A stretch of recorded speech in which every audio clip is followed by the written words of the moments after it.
Thank you all so much. This evening means a great deal to me over the last number of years, and I appreciate all the work that goes into it. I want to thank you, Rich, for your kind words. It's great to be with you in this year's Utah Technology Council Hall of Fame celebration, and I look forward to this every year. I applaud Rich Nelson and his UTC colleagues for their tireless efforts in bringing us all together.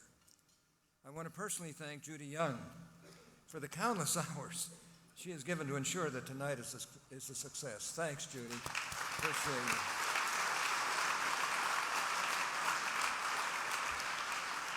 And I'm absolutely thrilled that the three people you've selected this evening for the Hall of Fame. Scott Anderson, hey, there's no better banker in America. He's one of the finest people I know.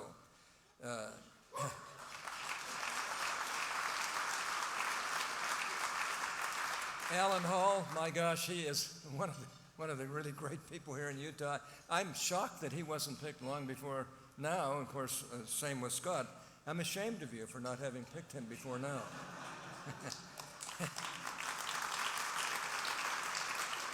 And Kirk Rowry, my gosh, we just had a big opening for their business up at the University of Utah. He's a terrific innovator. And you've picked three really great Hall of Fame people, and Kirk, we're proud of you as well.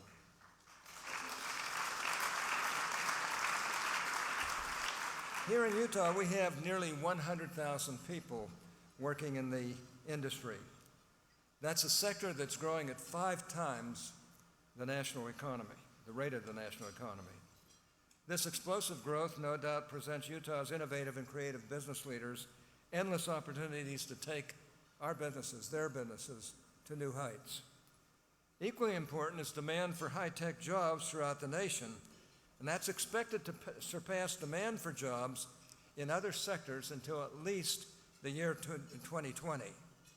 Indeed, the sky's the limit for America's tech industry, and UTC provides invaluable opportunities to network and learn from the best in the industry. Today's technology is so ingrained in our personal and professional lives that it's hard to imagine life without it. Back then, memory was something you lost with age. An application was a form you filled out to get a job. And even just a few years ago, Google Fiber was coming to Provo.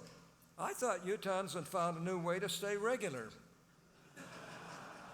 And at my age, that's really important. California may have Silicon Valley, but Utah's Silicon Slopes continues to dominate in innovation and performance. Looking ahead to the next Congress, I intend to do everything in my power to enact pro-technology, pro-innovation policies that will ensure the continued success of our high-tech economy. And Marc and his people and I are going to work together to make sure that we get rid of these patent trolls that are living off everybody without being responsible. We've had extensive conversations just this evening on that particular point and a variety of others. As chairman of the Senate Republican High-Tech Task Force, it is my good fortune to interact with some of the country's top technology leaders. Now, I consider my friend Marc Benioff to be the best of them all.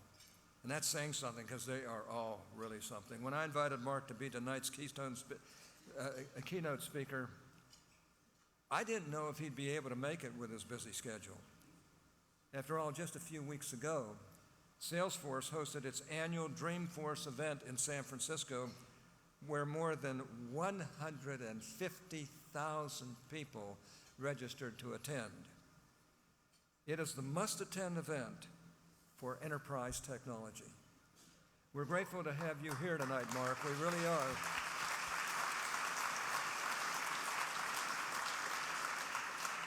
Before turning the time over to Marc, let me take a few moments to share some of his story. Marc was just 15 when he founded his first company called Liberty Software. He started computer programming at age 14. Can you imagine that? My gracious, I'll tell you, that's embarrassing me. But he founded Liberty Software, then he created video games for Atari. Following graduation from the University of Southern California in 1986, Marc worked 13 years at Oracle with my friend Larry Ellison. And he ain't easy to work with sometimes. Marc, I think you'd probably agree with that. But he's one of the truly great people in this country, as is Marc. And thereafter, in 1999, Marc founded Salesforce, where he is the chairman and CEO. Since 1999, Salesforce has grown remarkably.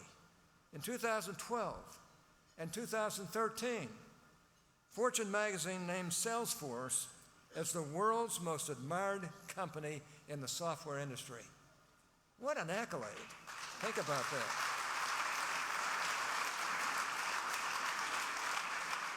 Salesforce's success can be attributed in large part to Marc's leadership style. In 2012, Marc was named Business Person of the Year by Fortune magazine, one of the best CEOs in the world by Barron's, and The Economist presented him with their Innovation Award. Aside from having big dreams for America's cloud computing future, Marc also has a very big heart. In 2000, Marc established the Salesforce Foundation, where he introduced the 1-1-1 integrated philanthropy model. I hope I'm pronouncing that right. This unique charitable model contributes 1% of product, 1% of equity, and 1% of employee hours back to the communities it serves. I think that deserves a round of applause between you and me.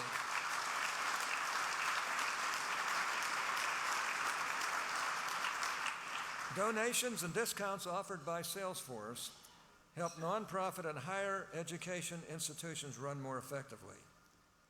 Marc and his wife Lynn, and he is a really good family man, they have a deep passion for children's health care and education. Together, they have donated over $200 million to the UCSF Benioff Children's Hospitals in San Francisco and Oakland. Marc, I feel...